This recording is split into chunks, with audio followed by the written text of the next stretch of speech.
Yeah, I'll react to that, sure. Principality of Benevento. This is a distinct lack of... Hey guys, Conubis, great channel, original link top of the description. How geography divided Italy for 1302 years. Preemptive like. Let's learn. Hope everyone's doing well. Hey guys. This is the Roman Empire, and this is a distinct lack of the Roman Empire. From the fall of Rome until only 150 years ago, Italy didn't exist as a country, but was fractured among dozens of different kingdoms, principalities, city-states, trade republics, theocracies, and all the like. I mean, chances are, if it's a type of government, it's probably been tried at least somewhere on this peninsula. So, what kept Italy divided for so long? Is it the Po Valley, I believe? This is here. The amount of battles and conflicts that played out in this area over the millennia has got to be, I'm sure, in terms of a piece of land that has had battles on it, I can't imagine many other places in the world that could rival it. But I'm sure places like in the Middle East and over in East Asia might have the Probably been tried at least similar somewhere on counts. Sorry. Republics, theocracies, and all the like. I mean, chances are, if it's a type of government, it's probably been tried at least somewhere on this peninsula. So, what kept Italy divided for so long? How did it come together? And how does this legacy of division and reunification shape the country we see today? Good questions. This video wasn't sponsored by anyone, but it turns out telling people to subscribe early in the video was the secret to getting me over 250,000 subscribers. So thank you everyone for that, and be sure to leave questions below for a future Q&A video. And in the meantime, I'll try to figure out more organic ways of telling people in the video to subscribe without it being annoying. While the Italian Republic of today comprises nearly the entirety of the peninsula, plus some additional pieces like Sicily and Sardinia, Italy's divided legacy is still visible to this day. Not just in the existence of San Marino and Vatican City, but in the sheer diversity still seen across the country. Learning how San Marino became its own separate country would be very interesting. But first, let's back up a little bit. 2,500 years ago, the Italian peninsula was far from unified. Before this particular small city-state near the center would take over the whole thing, modern-day Italy was inhabited by everyone from Celtic tribes such as the Veneti and the Ligurians, the Etruscans, a non-Indo-European language-speaking civilization that That's just 2,500 years ago is crazy.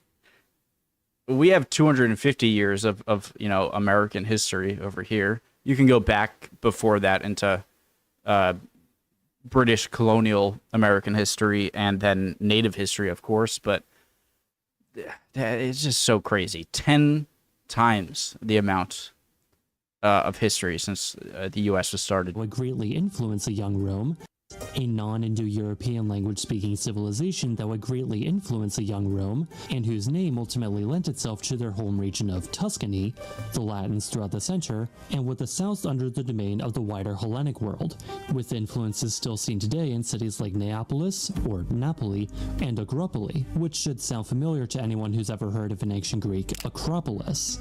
Over the centuries, though, Rome would spread its influence across the peninsula. Is Naples really pronounced Napoli in over in Italy? Or, I mean, that's going to be the correct pronunciation. It's in the land. Slowly at first, and then suddenly expanding incredibly quickly across the entire Mediterranean from what was effectively the center of the massive sea, which they naturally also saw as the center of the world, hence Mediterra. I've at least found that a useful way to remember how to spell it. Now, I have been... I'm learning a lot of things already. to make another video about the geography of the Roman Empire at some point. Do let me know in the comments if that piques your interest. But Rome's time in the spotlight wouldn't last forever, as the Western Roman Empire would fall to Odoacer in AD 476. Though that's not exactly the full story. For one, the average Italian at this time probably wouldn't have noticed all that much of a difference. But regardless, only a few years later, the peninsula would be retaken by the Roman Empire, now seated in Constantinople. While the peninsula may have once more been under Roman control, the city of Rome's population had floundered over the past 2 centuries, to the point where the ruins of the once proud Forum became little more than a scenic place to herd sheep. To answer why Italy was divided for 1,300 years, though, we have to look not just within Italy, but also all around it. The whole venture of reconquering and maintaining its grasp over Italy, however, proved an incredibly expensive one for Constantinople, and then everything changed across the peninsula when the Lombard nation attacked, swiftly taking over much of northern Italy. The Lombard kingdom would continue to hold its ground against the Byzantines. However, when King Desiderius conquered Rome, Pope Adrian I issued a call for help to Charlemagne, who promptly broke his alliance with the Lombards to swoop in and absorb the Lombard kingdom into the kingdom of the Franks. Okay, note to self, never play Crusader Kings with that guy. And indeed, it was Adrian's successor, Leo III, who would crown Charlemagne Emperor of the Romans, effectively beginning the power dynamic between the Pope and the Holy Roman Emperor that would dominate Central European politics for the next 1,000 years. By this point, a clear north-south divide began to emerge. I really think there's no such thing as loyalty. I'm going to go out on a limb here. Loyalty in politics or in history. It's just loyalty just seems to be a term used to when it's mutually beneficial to be peaceful neighbors with each other or not keep attacking.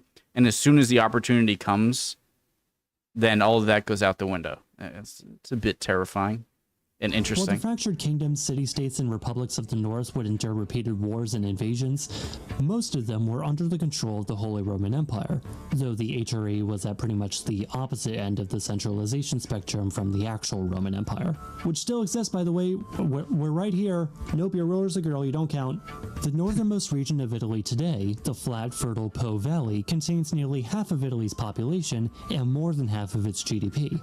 The Po Valley is bounded on the north and west by the Alps, a shield which was totally at no point ever broken through by a famous general, on the east by the Adriatic, and to the south by two times, right? Hannibal and the Apennines, which in turn span the entire peninsula, from Liguria to Calabria, effectively splitting it in two, or at least making land travel anywhere south of Emilia-Romagna incredibly difficult. These mountains, however, did provide good defensive positions, as cities' main priorities shifted from access to trade and resources to not being conquered for the 27th time this century. And those cities that didn't situate themselves high in the mountains or behind massive walls instead found other ways of defending themselves. More specifically Venice and Genoa, both located in great places not to be conquered, both in terms of geographical defense, what with Venice's water and Genoa's mountains, and with not having all that many natural resources to make it worthwhile. The problem is, they aren't all that rich in natural resources and can't really expand inland. However, they both prove to be effective seaports. Thus, defensive positions, plus seaports, plus caught between several squabbling powers, plus a hint of people who actually know what they're doing, equals trade republics. The North and the South would continue to develop in vastly different ways, as the North begat ever-influential seats of power, increasingly intertwined with the affairs of Western Europe, while the South would be ruled by different outside monarchs, seemingly switching its allegiance every 200 to 300 years. And just like in ancient times, southern Italy and Sicily would be far more influenced by the powers of the Aegean Sea and North Africa. It's just that this time it was the Eastern Roman Empire and whichever Arab kingdom was and Spain as well, or the Iberian Peninsula. Africa. It's just that this time it was the Eastern Roman Empire and whichever Arab kingdom was in power over Tunisia that day, rather than the Greek city-states and Carthage, but, you know, similar dynamic. Now, despite how the region has looked on basically any data map as of late, by which I mean the past few hundred years, around this time, southern Italy and Sicily were far richer and more prosperous in comparison with the north. However, their fortunes would change, first in the area's political shift from the middle of the Mediterranean world to the edge of the Western European world under French and Spanish monarchs, and later with the Industrial Revolution and a gradual shift away from an agricultural economy. Now, this is supposed to be a geography video, not a Okay, that's really interesting. So, in other words, am I correct in kind of paraphrasing there? That when the entirety of the Mediterranean is prosperous and doing pretty well, then southern Italy does pretty well because it's in the center of all that prosperity. And when the north of Africa is less prosperous, then it seems like you don't have as much of a crucial position anymore. Your influence and cash flow goes down, and you're much more difficult to reach than obviously the north of Italy. Away from an agricultural economy. Now, this is supposed to be a revolution and a European world under French and Spanish monarchs, and later with the Industrial Revolution and a gradual shift away from an agricultural economy. Now, this is supposed to be a geography video, not a history of Italy documentary. If you can believe that, my script sort of got out of hand there. But in an oversimplified series of events, Napoleon conquered everything, and through that sort of pushed a giant reset button across most of Central Europe. Although Napoleon's grasp over Europe fell apart just as quickly as it began, with Austria effectively taking control over most of Italy, this brief era saw several reforms and the introduction of new liberal ideas, including the idea of Italian nationalism, or the idea that Italy should be a nation. The gears of unification were put into motion with the revolutions of 1848, which saw popular revolutions across much of Europe, actually somewhat reminiscent of the Arab Spring in 2011, and began a period of Italian history known as the Risorgimento, or Restoration, with the distinctly non-Austrian Kingdom of Sardinia-Piedmont taking over most of the rest of the peninsula in the Second and Third Italian Wars of Independence. Garibaldi. The puzzle was finally finished with the conquest of the Papal States in 1870, when Italy finally got the boot, which is incidentally the end of that 1,302 years number I used in the title. Thus, the Kingdom of Italy was born, not to be confused with the Lombard Kingdom of Italy, or the Kingdom of Italy under the Holy Roman Empire, or the Kingdom of Italy that Napoleon tried to get started, or even necessarily the modern Republic of Italy, though that one's at least a continuation of this one. Okay, But divided fair or enough. not, Italy proved to be a very difficult country to industrialize. For one, the Italian peninsula has very little in the way of natural resources, let alone coal reserves, and the coal it does have is of very low quality, meaning that the Italian market wasn't able to make use of steamships and railroads in quite the same way as their northwesterly neighbors, at least not at first. Although the North and even Naples were able to become industrial centers, unification also upended the feudal system that had overseen southern Italy for centuries.